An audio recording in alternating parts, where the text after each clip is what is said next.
মুহূর্তেই প্রবল বৃষ্টি আর ঝড় শুরু হয়ে গেল। নৌকা শক্ত করে ধরো।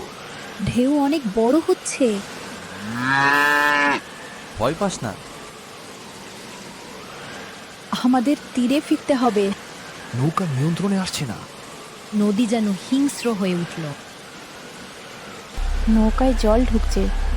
বাঁচাও, বাঁচাও! সবুজ ধানের মাঠে ঘেরা ছোট্ট গ্রাম।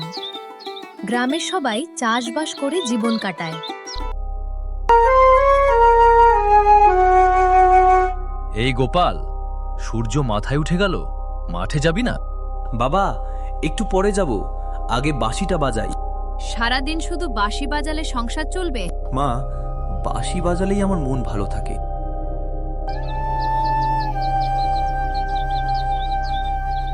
রমেন ভাই, তোমার ছেলে তো একদম আলাদা। এই ছেলের ভবিষ্যৎ নিয়ে আমি চিন্তায় আছি। দেখো বাবা, আমার সাথীও আমার গান শুনতে চায়। বিকেলে নরম হাওয়ায় নদীর ধারে বসে গোপাল বাঁশি বাজায়।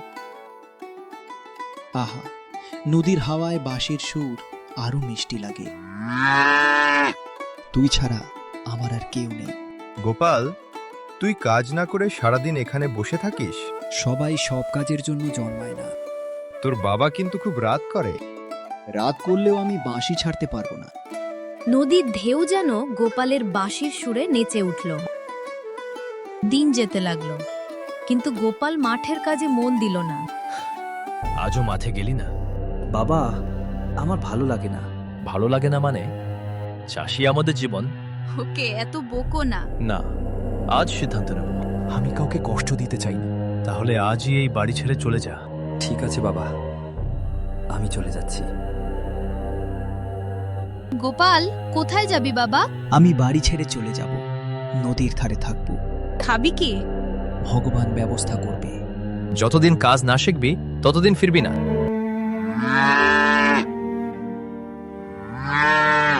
চলো সাথী, আমাদের নতুন পথ শুরু। গোপাল তার প্রিয় গরুটিকে নিয়ে বাড়ি ছেড়ে বেরিয়ে পড়ল। চোখে জল নিয়ে গোপাল অজানা জীবনের পথে হাঁটতে লাগলো। গোপাল তার বন্ধু এক গাভীকে নিয়ে তার পছন্দের নদীর ধারে এলো। নদীর ধারে বসে গোপাল দূরে একটি নৌকা ভেসে যেতে দেখল। আরে, যদি আমারও একটা নৌকা থাকতো।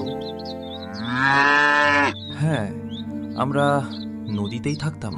এই ছেলে, নদীকে হালকাভাবে নিস না। আমি শুধু নদীর গান শুনতে চাই। তোর চোখে স্বপ্ন আছে। আমি নিজের নৌকা নিজেই বানাবো। সেই দিনই গোপালের মনে নতুন আশার জন্ম হলো। কয়েকদিন ধরে বাঁশ কেটে গোপাল নিজের হাতে একটি ছোট নৌকা তৈরি করতে শুরু করলো।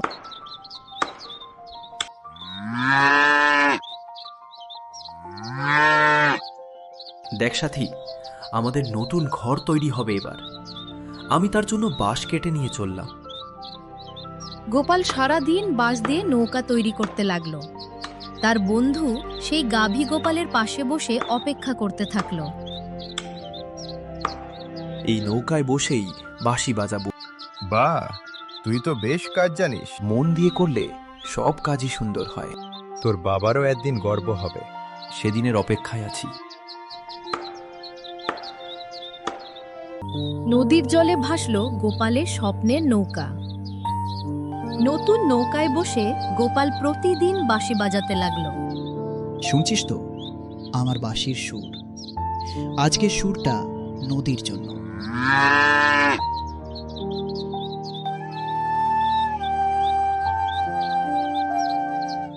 এই ছেলের বাঁশি খুব অদ্ভুত, শুনলে মন শান্ত হয়ে যায়। গোপালের বাঁশির সেই সুর নদীর গভীর পর্যন্ত পৌঁছে গেল। নদীর গভীরে এক জলপরী প্রথমবার গোপালের বাঁশির সুর শুনল। কি অপূর্ব বাঁশির সুর! মানুষের গান শুনছো? এমন বাঁশির সুর আমি কোনোদিন শুনিনি। রাজা জানতে পারলে কিন্তু রাগ করবেন। তবুও আমি বাঁশির সুর শুনতে চাই। আমাদের জন্য মানুষ খুব বিপজ্জনক। কিন্তু এই সুরের মধ্যে তো ভালোবাসা মেশানো আছে। জলপরী লুকিয়ে লুকিয়ে নদীর ওপরে উঠে এলো। আড়াল থেকে জলপরী প্রতিদিন গোপালকে দেখতে লাগলো। ওই দেখো, ছেলেটা আজও খুব সুন্দর বাঁশি বাজাচ্ছে। আজ আকাশটা অনেক সুন্দর। ছেলেটা গরুটাকে অনেক ভালোবাসে। আমার গান কি কেউ শোনে? আমি শুনি তোমার গান। কে ওখানে? কিন্তু জলপরী দ্রুত জলের নিচে লুকিয়ে পড়ল। একদিন গোপাল খাবার সন্ধানে জঙ্গলের মধ্যে গেল। তখন জলপরী সেই নৌকায় উঠে মাথার চুল শুকাতে লাগলো। ওই তো ছেলেটা আসছে, আজ একটু কাছে থেকে দেখবো ওকে।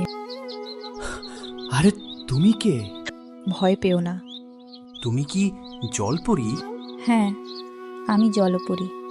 আমি তোমার বাঁশির সুরের ভক্ত। তুমি সত্যিই আমার সুর শোনো? প্রত্যেক দিন শুনি, কিন্তু লুকিয়ে লুকিয়ে। তোমার নাম কি? আমার নাম লক্ষ্মী কুমারী। আর তোমার? আমার নাম গোপাল। গোপাল তার সব কথা জলপরীকে খুলে বলল। তারপর প্রথমবার দুজনের চোখে বন্ধুত্বের আলো ফুটে উঠল। গোপাল ও জলপরীর মধ্যে ধীরে ধীরে গভীর বন্ধুত্ব তৈরি হলো। তোমার বাঁশির সুর আমার খুব ভালো লাগে। আমি এবার থেকে তোমার জন্য বাঁশি বাজাবো। তুমি যেমন খুব ভালো, ঠিক তেমনি তোমার এই সাথীটাও খুব সুন্দর। এক সন্ধ্যায় লক্ষ্মী কুমারী নৌকাটি নদীর গভীরে টেনে নিয়ে গেল। আরে, নৌকাটা কি নিজে নিজে চলছে নাকি? ভয় পেও না, আমি টেনে নিয়ে যাচ্ছি তোমাকে। আমি আছি তোমার সাথে। ওহ, কত সুন্দর জল, আর এই দৃশ্যটিও চমৎকার। আজ তোমাকে আমার জগৎ দেখাবো। এ যেন স্বপ্ন। আমার তো খুব ভালো লাগছে। এত সুন্দর দৃশ্য আমি কোনোদিন দেখিনি। তোমার সুরের জন্যই তোমার এই উপহার। নদীর গভীরে জ্বলজ্বল করতে লাগলো অদ্ভুত আলো। গোপাল প্রথমবার জলের নিচে পরীদের রাজ্য দেখল। এত সুন্দর জায়গা, এটাই আমাদের রাজ্য। চারদিকে আলো ঝলমল করছে। তোমার গরুটাও খুশি। আমি কখনো এমন কিছু দেখিনি। সবাইকে এই জায়গা দেখানো যায় না।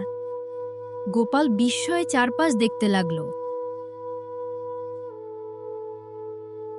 দূর থেকে এক বদমাস জলপরী সবকিছু লুকিয়ে দেখছিল। মানুষকে আমাদের রাজ্যে আনা হয়েছে, এটা বড় অপরাধ। চলো, তোমাকে আরো কিছু দেখাই। এখানে সবাই কি গান ভালোবাসে? রাজাকে খবর দিতে হবে। আজ লক্ষ্মী কুমারীর শাস্তি হবেই। সে দ্রুত রাজপ্রাসাদের দিকে সাঁতরে গেল, রাজাকে খবর দেওয়ার উদ্দেশ্যে। জলপরী লক্ষ্মী কুমারী গোপালকে নৌকায় পৌঁছে দিয়ে তার নিজের রাজ্যে ফিরে গেল। জলরাজ্যের রাজা তখন বসেছিলেন প্রাসাদে।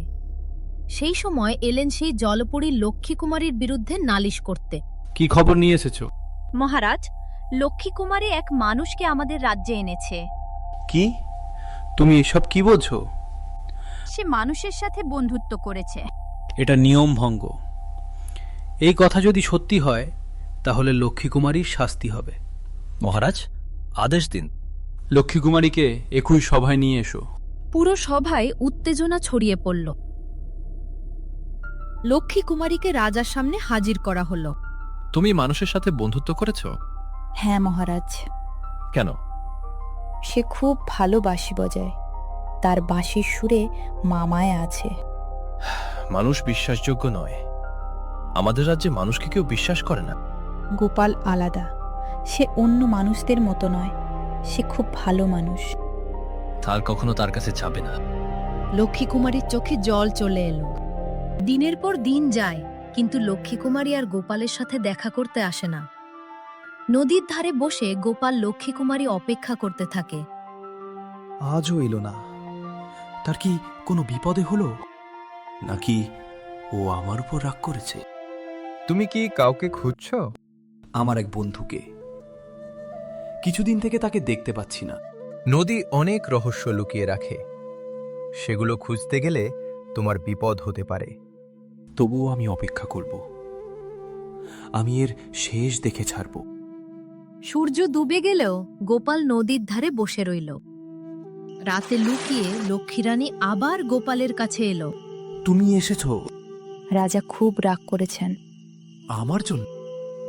হ্যাঁ, আমি তোমার সাথে বন্ধুত্ব করেছি তাই, তবুও তোমাকে না দেখে থাকতে পারি না। আমিও তোমাকে খুব মিস করেছি। আমাদের এবার থেকে সাবধানে থাকতে হবে। রাত যত গভীর হলো, নদী আরও রহস্যময় হয়ে উঠল। একদিন আকাশে কালো মেঘ জমতে শুরু করলো। আজ আকাশটা অদ্ভুত লাগছে। নদীও আজ শান্ত নয়। আজ কেউ নদীতে যেও না। আজ কি অনেক বড় ঝড় হবে নাকি? নদীর রূপ কখন বদলায় বলা যায় না।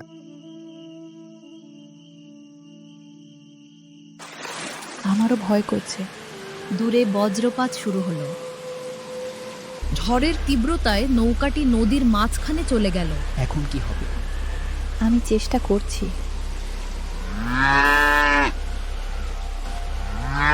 মুহূর্তেই প্রবল বৃষ্টি আর ঝড় শুরু হয়ে গেল। নৌকা শক্ত করে ধরো। ঢেউ অনেক বড় হচ্ছে। ভয় পাস না। আমাদের তীরে ফিরতে হবে। নৌকা নিয়ন্ত্রণে আসছে না। নদী যেন হিংস্র হয়ে উঠল। নৌকায় জল ঢুকছে। বাঁচাও, বাঁচাও! হঠাৎ বড় ঢেউ এসে বাঁশের নৌকাটি ভেঙে দিল, আর তার সাথে সাথে গোপালরা জলের মধ্যে পড়ে গেল। গোপাল, হাত ধরো। আমি ভেসে যাচ্ছি। আমি তোমাকে ছাড়বো না। আমার গরুটাকে বাঁচাও। নদীর স্রোত সবাইকে আলাদা করে দিল। বিপদের মুহূর্তে নীলাঞ্জনা তার জাদুর ছড়ি বের করল। এবার আমাকে জাদু ব্যবহার করতেই হবে। তুমি পারবে তো? তোমাদের কিছু হতে দেব না। জলের আলো, আমাদের রক্ষা করো। নদীর মাঝখানে রহস্যময় আলো ছড়িয়ে পড়ল। জাদুর আলো মিলিয়ে গেলে তারা নিজেদের এক অচেনা গুহায় দেখতে পেল। আমরা কোথায়? এটা গোপন আশ্রয়। আমরা কি বেঁচে গেছি? হ্যাঁ, আপাতত নিরাপদ। ঝড় এখনো চলছে। বাইরে খুব বিপদ। গুহার দেয়ালে অদ্ভুত আলো জ্বলছিল। এইদিকে রমেন নিজের ভুল বুঝতে পারল। আমি ছেলেটার সাথে খুব খারাপ করেছি। ওকে ফিরিয়ে আনো। আমি ওকে খুঁজতে যাব, কিন্তু এমন ঝড়ে বের হওয়া বিপদ। তবুও আমি যাব। আমাদের গোপাল নিশ্চয়ই বেঁচে আছে। ভগবান, আমার ছেলেকে ফিরিয়ে দাও। রমেনের চোখে অনুশোচনা জল ভরে উঠল। গুহার ভেতরে নীলাঞ্জনা তার জাদুর ছড়ির কথা বলতে শুরু করল। এই ছড়ি এত শক্তিশালী।